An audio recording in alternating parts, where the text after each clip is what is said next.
Hi there, I'm Andrew and welcome to this short video for viewers on Gumtree. The reason I've made this video is to do three things, to look at three questions that you might want answers to. Number one, why study one-to-one with a tutor rather than in a group class? Number two, why study online rather than face-to-face? And number three, I want to tell you a little bit about me to help you understand whether or not I might be the right teacher to help you with your English, because not every teacher is right for every student.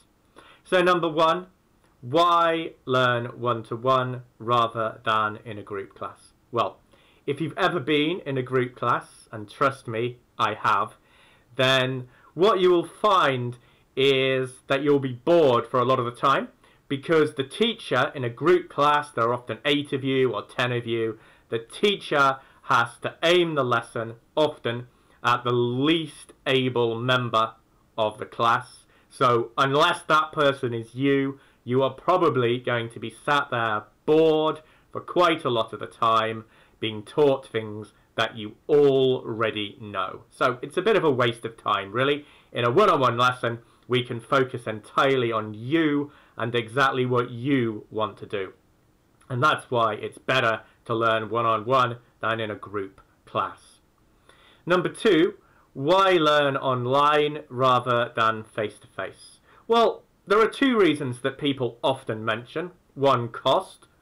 Online lessons are generally cheaper, and two, convenience. You don't have to go out on a cold, snowy day to meet a teacher.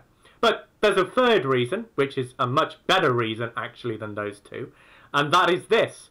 When we do an online lesson, we have access to the biggest learning library the world has ever known, aka, which means also known as, the World Wide Web. So if there's anything that you are having trouble understanding, I can always help you to understand, because we can always find some sort of resource, whether it's a video or a podcast or a simple web page that can help you to understand a language point during a lesson. So thirdly, about me. Well, I'm a patient and cheerful teacher, and I'm happy to help students of all levels. What I'm not is an ogre, which is quite a rare English word for a kind of mean giant. I'm not the kind of teacher that likes to push you and force you to do lots of homework and things like that. I like to work with students that are already motivated to study English. If you're motivated, then I'll do everything in my power to help you learn, but I'm not going to try to force you to learn. What I will do, though, is challenge you to take an active part in your learning. I'm not the kind of teacher who just wants to sit there and give you a boring lecture. You could go to a group class for that.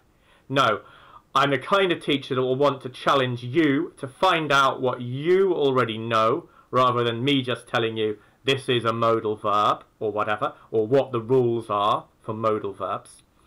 And even if you don't know the answer, I'm going to challenge you to work the answer out from some evidence rather than simply telling you what the reason is. This is a more effective teaching strategy because it will help you to learn things better.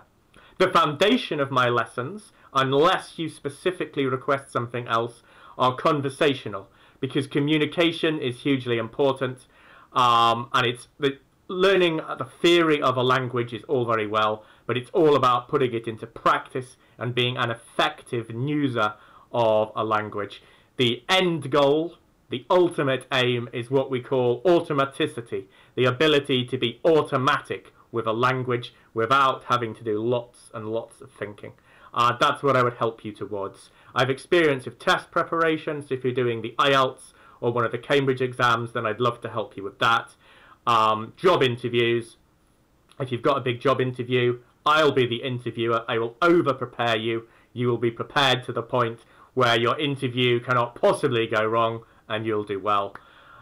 If you are living in England in particular, then I'd also like to work with you a lot on things like phrasal verbs, the correct combination of words, which are called collocations, idioms, slang, things like that, to give you the English that you need to be able to operate in a full social way, as, you know, of a full social life in England, including with native English speakers, rather than maybe just hanging out with your housemates who also happen to be from Italy or Brazil or Spain or Romania or wherever. Okay, so that's all I've got for you. I hope to see you in my virtual classroom soon. Just get in touch via Gumtree if you have any questions or if you'd like to take a lesson. Thank you and goodbye.